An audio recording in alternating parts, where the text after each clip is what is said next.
अमीर अब्बास हमारे साथ मौजूद हैं। अमीर अब्बास, हर लम्हे बदलता हुआ जो वक्त था, आप भी तकरीबन 2 घंटे पहले आप प्रोग्राम में बात कर रहे थे चौधरी बरादरान की सियासत के हवाले से, तो सर अभी जो खबर आपके सामने है, क्या कहेंगे कि फिर इसका मतलब है कि जो पंजाब की तब्दीली है वो तो फौरी तौर पर परवेज़ इलाही साहब की झोली में आ गई और मरकज़ में इमरान खान साहब फिर इसका मतलब इस फैसले के बाद मजबूत होते नजर आ रहे हैं? देखिए मैं तो उस वक्त आपको कह रहा था कि हाय दूध पशेमा का पशेमा होना, तो इमरान खान साहब को तो ये फैसला बहुत पहले कर लेना चाहिए था। यानी उस्मान बुज़ार की जो तब्दीली है मुदस्सिर, वो तो ये अभी जो क्राइसिस इस वक्त वोट ऑफ नो कॉन्फिडेंस का है, जोड़ तोड़ का क्राइसिस है, इसमें जरूर वो एक अहम तब्दीली बन गई, लेकिन इससे पहले उस्मान बुज़ार साहब की तब्दीली हो जानी चाहिए थी। यानी उस्मान बुज़ार साहब को सिवाय पाकिस्तान में 22 करोड़ लोगों में इमरान खान साहब के मेरा नहीं ख्याल कि किसी ने कभी भी सराहा होगा कि आप एक ऐसे शख्स को कि जिनको शायद को बल्ला भी ना बको, आपने वसीम अकरम प्लस कहना शुरू कर दिया, जिनको आप एक यूनियन काउंसिल जो है वो ना थमाएं, आपने उनको 12 करोड़ 12.5 करोड़ आबादी का सूबा उनके हवाले कर दिया।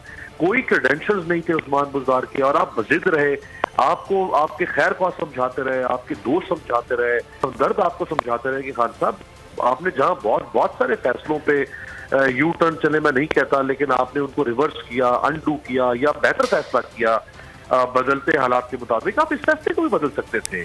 तो आज जब आपने 4 साल पार्टी की शुरू को भी नुकसान पहुंचाया, पंजाब के अंदर अपनी साख को भी नुकसान पहुंचाया, आज वक्त सिरक गया आपके हाथों से, पिछले साल 1.25 साल बाकी है, क्राइसिस है, हुकूमत रहती है नहीं रहती है, अगर रहेगी भी तो उसके ऊपर प्रेशर रहेगा, स्ट्रेस रहेगी।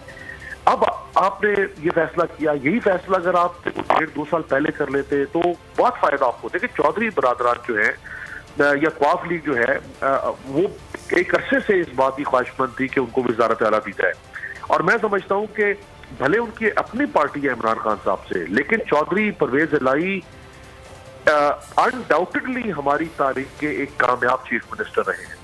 उनके मंसूबे जो है उनके समरात से कोई इनकार नहीं कर सकते, उनके मंसूबे।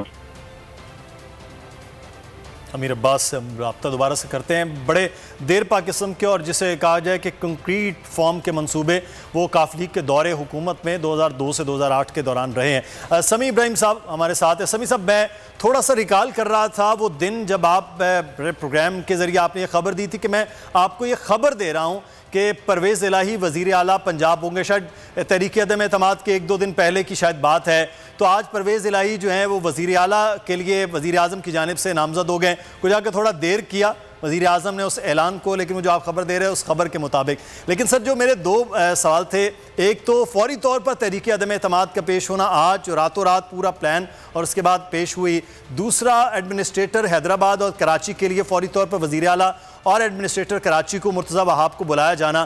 तो हीट को समझ रही थी अपोजिशन भी आज कि कुछ ऐसा भी हो सकता है, तो अपने इत्तेहादियों को कुछ और दिया जाए। बात सुने जरा, अब आप थोड़ा सा आ जाएं पीछे जी। परवेज इलाही साहब को वज़ीर आला बनाने का मिशन सबसे पहले लिया आसिफ अली जरदारी ने, और उन्होंने जाके ये कहा नून लीग को कि परवेज इलाही को बनाएं वज़ीर आला। तो अब जब परवेज इलाही को वज़ीर आला इमरान खान नॉमिनेट कर रहे हैं, तो क्या पीपल्स पार्टी का वोट परवेज इलाही को नहीं जा सकता?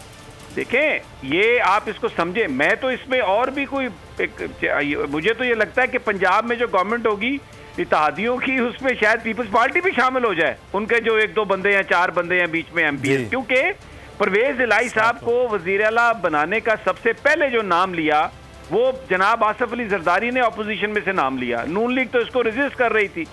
तो बात यह है कि अच्छा, अभी मैं अमीर अब्बास को भी सुन रहा था, उन्होंने कहा कि बड़े मंजे हुए और बड़े अच्छे, और पहले तो भाई फिर तो ये अच्छा काम कर दिया ना।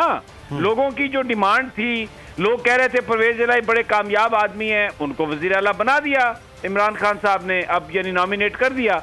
तो ये तो एक बहुत अच्छा फैसला हुआ और उन्होंने वोट भी सबसे ज्यादा लिए थे। तो ये तो एक स्टेबिलिटी का एलिमेंट पंजाब में आ रहा है, और उसमें अपोजिशन जो है वो मुझे लगता है कि वो लूजर है। ये बड़ी तेजी से सारी की सारी जो सूरत हाल है ये टर्न हो रही है, और उसमें आपको ये जैसे ये वक्त गुजरेगा आप देखेंगे कि जो लोग छोड़ के गए पीटीआई को इस पर तहरीक अदम एतमाद के मामले पर, वो लोग वापस आएंगे। वो तो इसलिए गए थे कि जी नून लीग के टिकट से हम इलेक्शन लड़ेंगे, राजा रियाज साहब ने कहा। अब नून लीग की कायद जो है वो बेचारी बैठी है वहां पे गुजरांवाला में, कल रात जलसा ही नहीं कर सके, निकल ही नहीं सके।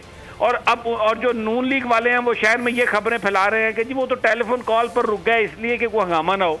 तो मेरा उनसे सवाल था कि ये मौलाना फजलुर रहमान जिसके साथ झगड़ा था, जिसके साथ ज्यादा बंदे हैं, वो तो इस्लामाबाद आ गया और वो उनको वहां पे रोक लिया जिनके साथ कोई न चरिंद न परिंद।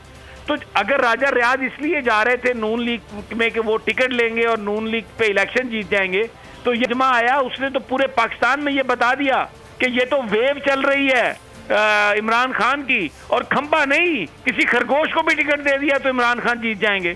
तो वो अब क्या करेंगे जाके नून लीग के पास, मुझे ये बात बताइए जरा। तो ये चेंज हो गई हर चीज भाई।